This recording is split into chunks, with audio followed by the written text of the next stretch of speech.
Hello. 7 plus 0.7 plus 0.007 plus 0.0007. നമ്മൾ point എല്ലാം കറക്റ്റായിട്ട് പ്ലേസ് ചെയ്താൽ മാത്രം മതി.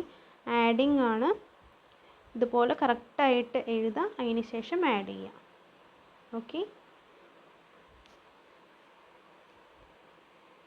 അപ്പോൾ 7 വീണ്ടും 7 0 അഗെയിൻ 7.7. 7.7077 ആയിരിക്കും ആൻസർ. പോയിൻ്റ് മാത്രം നോക്കിയാൽ മതി. രണ്ട് സംഖ്യകളുടെ LCM HCF 108ഉം 9ഉം ആണ്. ഒരു സംഖ്യ 27 ആണെങ്കിൽ മറ്റേ സംഖ്യ ഏതാണെന്ന് ചോദിച്ചിരിക്കുന്നത്. നമുക്കറിയാം LCM ഇൻറ്റു HCF എന്ന് പറയുന്നത് A ഇൻറ്റു B ആണ്.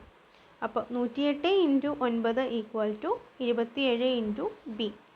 നമുക്ക് B ആണ് ഫൈൻഡ് ചെയ്യേണ്ടത്. അപ്പോൾ 108 ഇൻറ്റു 9/27. 27ഉം 9ഉം ക്യാൻസൽ ചെയ്ത് പോവും. 3 ടൈംസ് ദെൻ 108/3. ഓക്കെ, 36 ആണ് ആൻസർ. അപ്പോൾ B എന്ന് പറയുന്നത് 36.